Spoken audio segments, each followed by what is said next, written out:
Halo semuanya, perkenalkan nama saya Tiffany dari 11 Lupsana. Saya Olivia dari Sebelas Busana. Di video ini kami akan menjelaskan tentang klinometer sederhana. Selamat menyaksikan. Nah, ini ada alat dan bahan yang akan kita gunakan untuk membuat klinometer sederhana. Yang pertama ada busur, yang kedua ada paku payung, yang ketiga ada penghapus sebagai beban, yang keempat ada sedotan, yang kelima ada tali bangunan atau bisa diganti dengan benang, ada isolasi, meteran, kapur, dan juga gunting. Yang pertama kita perlukan busur. Bolongkan busur pada titik tengah atau 0 derajat. Tusukkan paku payung di bolongan pada busur. Lalu letakkan sedotan di sepanjang sisi lurus busur derajat sehingga paku payung tertancap pada sedotan. Selanjutnya, ikatkan benang pada paku payung di depan busur. Setelah itu, ikatkan menghapus sebagai beban pada ujung benang. Lalu gunting benang yang tidak terpakai. Setelah itu, jadi deh, sangat sederhana bukan? Jangan lupa pastikan benang sejajar dengan 90 derajat. Setelah itu, klinometer sederhana siap kita gunakan. Nah, di sini kita tertarik dengan dua objek yang akan kita ukur tingginya dengan klinometer sederhana yang sudah kita buat. Objek yang pertama yang akan kita ukur tingginya yaitu patung Tuhan Yesus yang ada di ujung lorong SD. Jadi, yang pertama, stabilkan benang sejajar dengan 90 derajat.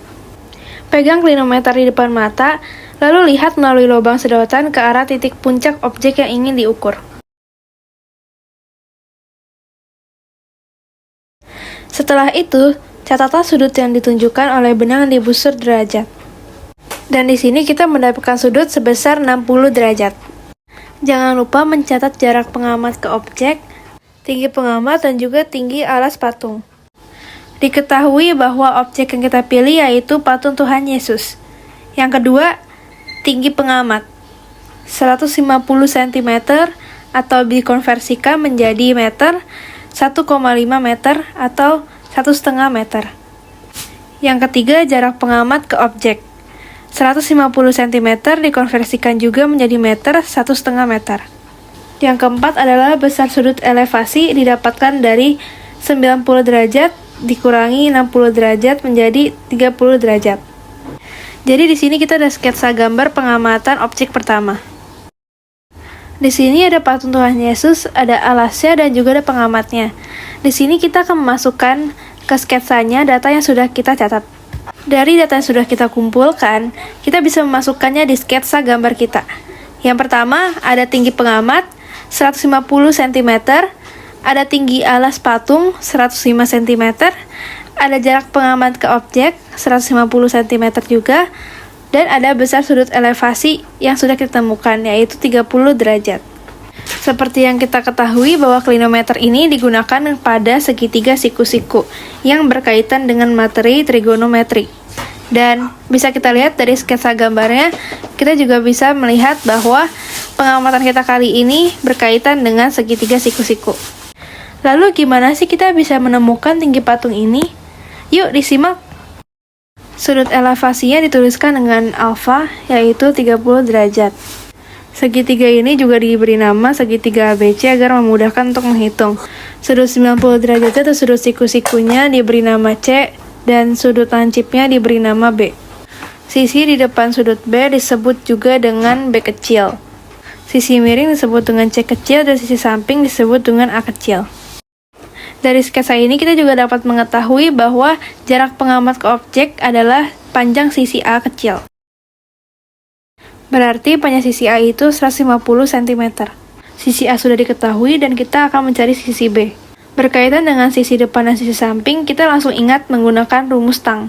Jadi tang 30 derajat sama dengan B kecil per A kecil.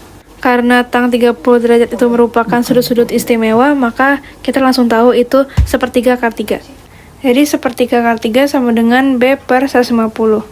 Kita gunakan dengan operasi kali silang, maka ditemukan dengan hasil 3B sama dengan 150 akar 3.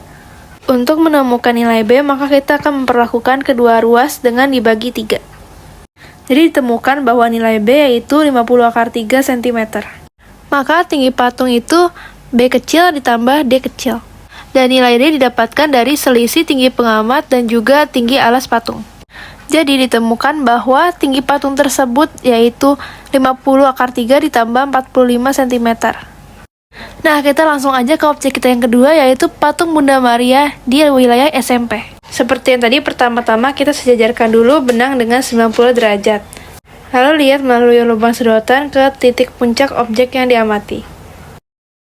Jangan lupa mengukur jarak pengamat ke objek, tinggi pengamat, dan juga tinggi alas patung. Diketahui bahwa objek yang kita pilih yaitu patung Bunda Maria.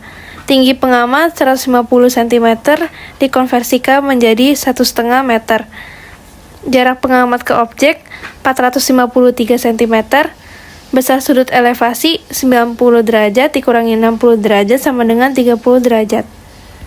Dan sini kita membuat sketsanya, ada patung Bunda Maria, ada alas patung, ada pengamatnya, dan memberi nama segitiga ini dengan segitiga ABC. Masukkan data yang kita miliki ke dalam sketsa. Alfa 30 derajat, dan sama seperti langkah pengerjaan yang sebelumnya, kita langsung saja menggunakan rumus tang. Tang 30 derajat sama dengan B kecil per A kecil. Tang 30 derajat adalah sepertiga akar 3, maka sepertiga akar 3 sama dengan B kecil per 453. Kita operasikan juga dengan kali silang, maka menghasilkan 3B sama dengan 453 akar 3. Untuk mendapatkan nilai B, kita memperlakukan dua ruas dengan dibagi 3. Maka kita menemukan nilai B yaitu 151 akar 3 cm. Nah, berdasarkan sketsa, kita mengetahui bahwa tinggi patung tersebut B kecil ditambah D kecil. Masukkan B-nya, berarti tinggi patung 151 akar 3 ditambah D kecil. Kita bisa mendapatkan nilai D kecil dengan cara menghitung selisih tinggi pengamat dan juga tinggi alas patung. Maka nilai D kecil adalah 18 cm. Jadi tinggi patung tersebut adalah 151 akar 3 ditambah 18 cm. Trigonometri dapat digunakan untuk mengukur tinggi berbagai objek sehingga dapat dikatakan trigonometri sangat berguna bagi kehidupan. Sekian, terima kasih. Semoga materi yang kami sampaikan dapat bermanfaat dan mudah dimengerti. Terima kasih.